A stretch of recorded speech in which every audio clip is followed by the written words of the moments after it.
السلام عليكم ورحمة الله وبركاته. بدون مقدمات تعالوا نتحاسب. حسب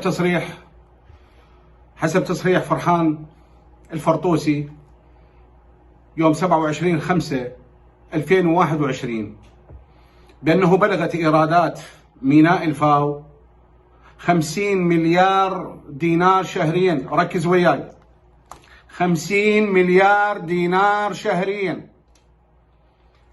من الشهر الخامس 2021، وهاي السنة خلصت اليوم، وإن شاء الله تعدى على خير ويصير حل لهذه المآسي الموجودة بالعراق. عندك سنة هذه 12 شهر، وقبلها 7 أشهر مال ذيك السنة، يعني ايش عندنا احنا؟ عندنا 19 شهر، كل شهر 50 مليار. أريد الاقتصاديين يحسبوا لي إياها.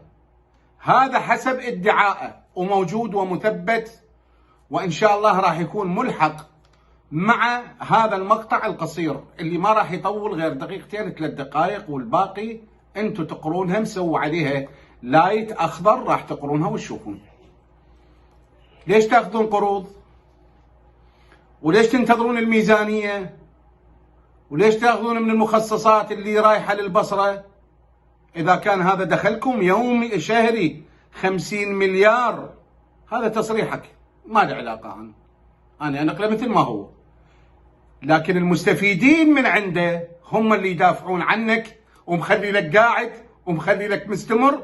ومعروف أنه شلون صارت عملية اقتحام ميناء الفاو أو شركة الموانئ العراقية من خلال نائبين، والنائبين معروفين منين،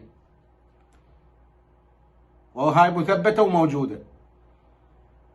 فكافي تضحكون علينا، وبعد ما بيها مجال، احنا لازم نسولف بعد، يعني احنا نخلي الناس امام الواقع. بعد يردون يتحركون، يردون يسولفون، يردون ينامون، يريد ينام جو النخله ويتان التمره تنزل بحلقه. هذا مو شغلي اني، هذا مو شغلي اني.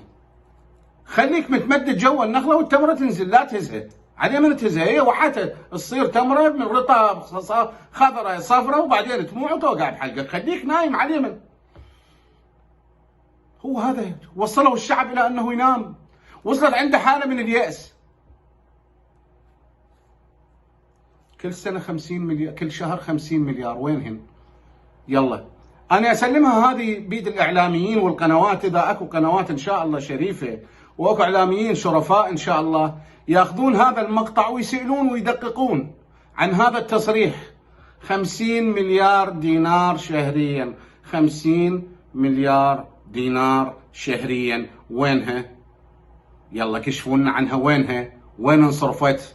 اذا انتم تاخذون من الميزانيه مال المحافظه وتاخذون من ميزانيه العراق، وين راحت هاي ال50 مليار؟ ما عندي حكي اكثر من هذا، ونشوف هذن الوثائق المرفقه مع هذا المقطع ان شاء الله. واذا ما صار عليها ارفاق بالمقطع راح انزلها باول تعليق، وراح هم انزلها. تحياتي اليكم. يعقوب الأوسي، السد المنيا.